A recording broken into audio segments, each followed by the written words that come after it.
బిడ్డ కాబట్టి సార్కి మాలాంటి వాళ్ళు చాలా మందికి ఈరోజు ఎడ్యుకేషన్ ఇచ్చారు కేసీఆర్ గారు. దానికి చాలా చాలా థ్యాంక్స్ సార్. ఈరోజు 80% మంది ఇక్కడ గవర్నమెంట్ జాబ్కి ప్రిపేర్ అయ్యే వాళ్ళందరూ కూడా గురుకుల స్కూల్స్ నుంచే వచ్చిన వాళ్ళు ఉన్నారు. అయితే ప్లీజ్ ఒక్క 5 minutes నేను కంప్లీట్ చేస్తాను. అయితే ఈరోజు చాలామంది మా పేరెంట్స్, మా తల్లిదండ్రులు ఎవరైతే ఉన్నారో వాళ్ళు మిరప తోటల్లో పనిచేసి రూపాయి మాత్రం ఎటువంటి. So I just want to of course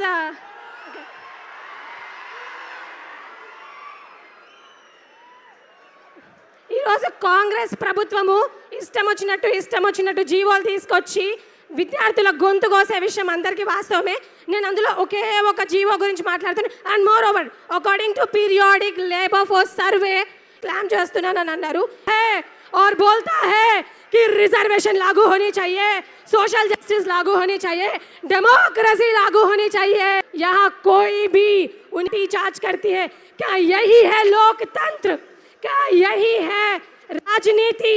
sir మీరు తాగి చావండి, మీరు తాగి చస్తే తెలంగాణకి పట్టిన దరిద్రం వదులుతుంది. ఈరోజు నీకు ఉద్యోగాలు ఇవ్వడం చేత కాదు, కాళేశ్వరము ఆయుష్వరము అనుకుంటూ మాట్లాడతావు. I don't think so you deserve to be a chief minister of Telangana.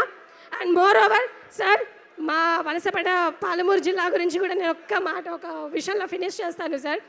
And నేను స్కూల్కి వెళ్ళే టైంలో sir literally there is no proper road, there is no water facility. But మా సీనన్న ఇక్కడెక్కడ కూర్చున్నారు, గ్రేట్ థ్యాంక్స్ టు సీనన్న లేకపోతే నిజంగా నాలాంటి విద్యార్థులు చాలామంది చదువుకోవడం ఇబ్బంది అనిపించేది సార్. అండ్ చాలా మాట్లాడాలనుకుంటున్నాను కానీ I don't have much time. Anyways thank you for giving me this opportunity.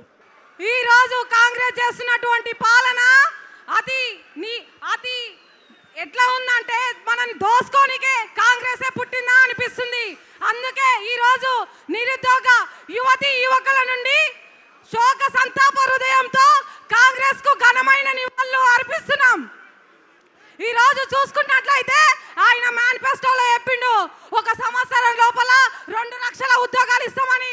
ఆ యొక్క 2 లక్షల ఉద్యోగాలకు ఆశపడి ఆయన తొడగోసుకుంటే మేము మెడగోసుకుంటాం అనే విధంగా చెప్పులు అరిగే విధంగా ఆయన కోసం తిరిగినాం. కానీ ఈ రోజు ఏం చేస్తుండో నిరుద్యోగులతోనే ఆట ఆడుకుంటుండో. మా నిరుద్యోగ సమస్యలను అర్థం చేసుకొని ఈ రోజు రాష్ట్రాన్ని పరిపాలిస్తామని మేము అనుకుంటే ఈ రోజు మాతోనే చెలగాట మాడతావా? ఖబర్దార్ రేవంత్ రెడ్డి అని కూడా మేము హెచ్చరిస్తున్నాం. అదే విధంగా చూసుకున్నట్లయితే ఆయన 2040 దాకా సీఎం అయితే అంటాడు. ఏ విధంగా అవుతావు సీఎం? నువ్వు టెర్రరిస్టు లాగా నీకు కనబడుతున్నామా? ఎండ్రి నువ్వు చంపుతాంటావా? ఎండ్రి నువ్వు